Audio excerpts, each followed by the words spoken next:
4h, 8h, Matin Bocaille. Eh bien, nous allons rejoindre la même Monsieur Fonsa, bel bonjour. Bonjour, Bolo. Eh bien, vous passez un bon lundi. Maman, impeccable. Pas ni plus impeccable que ça, parce que vacances sont arrivées là, petit à petit. Donc, on a trouvé que lundi, a moins bien commencé. Et nous, à mardi, et moins bien content de qui ça nous a parlé aujourd'hui. Nous allons continuer avec le climat, nous allons garder les éléments du climat.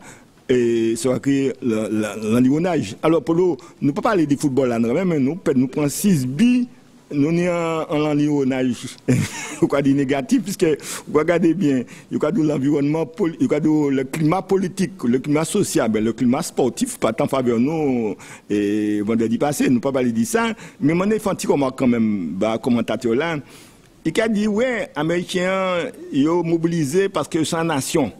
Considère nous pas une nation. Là, je dis qu'on peut la rade.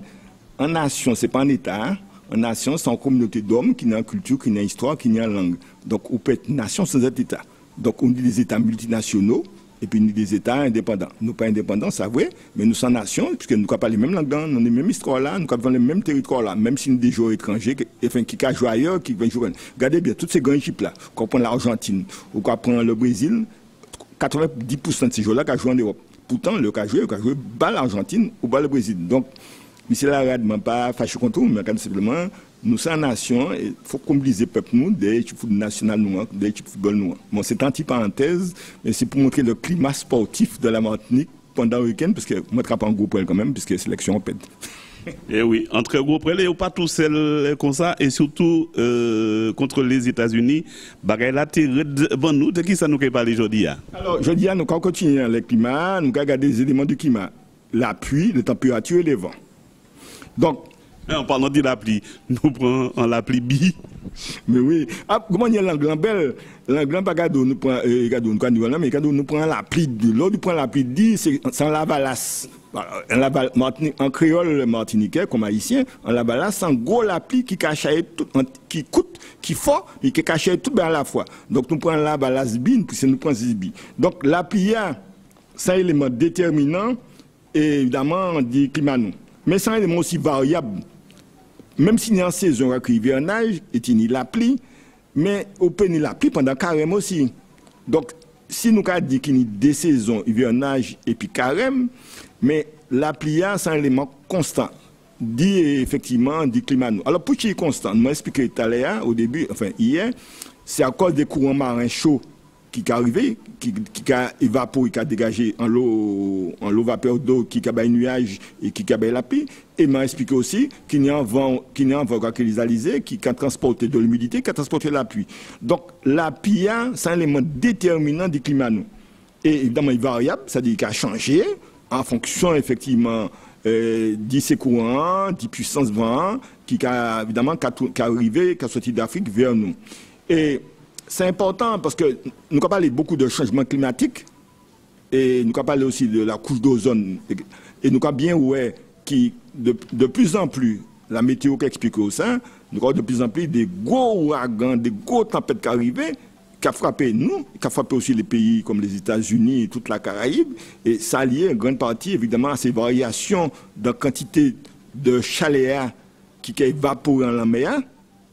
Et évidemment, puisque la couche d'ozone est plus fragile, plus ensoleillement important, évidemment, et puis évaporation importante. Donc, ça va être très important. La pluie, comme on a dit, il y a une influence directe sur les paysages. Pourquoi il y a une influence directe sur les paysages? Parce que toute la pluie a venu du côté est, c'est-à-dire de la côte de l'Afrique, au large des Açores, golfe de Guinée, qui a remonté vers nous.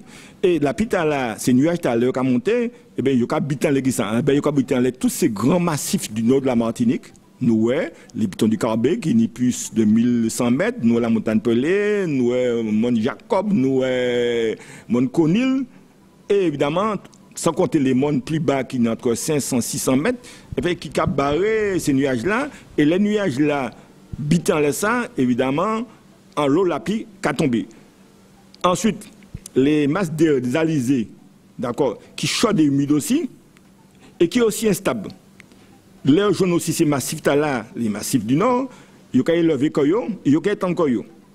et il y a refroidi koyo. Le refroidi koyo, kabe en l'eau la pluie. Alors, je vais un exemple, mon pas savent ça, mais par exemple, en la montagne, en les pitons de Carbet à plus de 1100 mètres, eh bien, il y a une moyenne de 8 mètres d'eau qui a tombé par l'année. Et je cherché là, au mois de juin par exemple, je regardé, Montrouge frappé 500 mm d'eau, c'est-à-dire 50 cm d'eau les Montrouge au mois de juin. Alors même si janvier, février, mars, c'était bien chaud, mais dans un mois, regardez de l'eau qui tombait. Et nous avons constaté, lorsqu'on a regardé ces statistiques de la météorologie, vous avez constaté ça bien, que le mois de juin, soit que la pluviométrie, c'est-à-dire les calculs de l'eau qui tombait, nous avons 160% plus qui tombait en Martinique au mois de juin. Même Sainte-Anne, depuis 30 ans, nous n'avons pas tenu ça. Sauf une seule zone qui était en déficit, c'était Robert, moins 75%. Bon, mais en gros, on l'a toutes les pitons du Carbet, la montagne Pelée, Montrouge, ça varie entre 600 et 500 mm de l'eau qui tombait. Ça veut dire quantité de l'eau, évidemment, qui tombe en l'air. Alors, évidemment, les jeunes massifs là, ils ont descendre, évidemment, ils ont chargé d'eau, et ils ont fait du koyo, et c'est ça qu'on a créé les versants au vent. C'est-à-dire, tout versant là, c'est bassin alluvial, la Martinique. Mais les jambes, c'est Montanta, les carrés descendent sur la côte Caraïbe, ils ont chauffé, ils ont dispersé quoi, et ils viennent évidemment vont pas ni moins la pluie. Alors, pas parce qu'il y a au nord qui n'y la pluie, il n'y a pluie parce que les vents d'est chargés de nuages, les habitants, les massifs et les monts du nord, eh bien, ils ont accumulé nuages, ce nuage-là a transformé quoi en la pluie, et la pluie a irrigué toute période là. Donc, mis en premier élément pour bien comprendre le rôle de la pluie dans, évidemment, l'environnage là, dans le climat de la Martinique. Monsieur Fonsa, merci en pile, à demain. À demain, Polo, nous allons continuer l'environnage, c'est-à-dire le climat nous. 4h, 8h, Polo sur la première.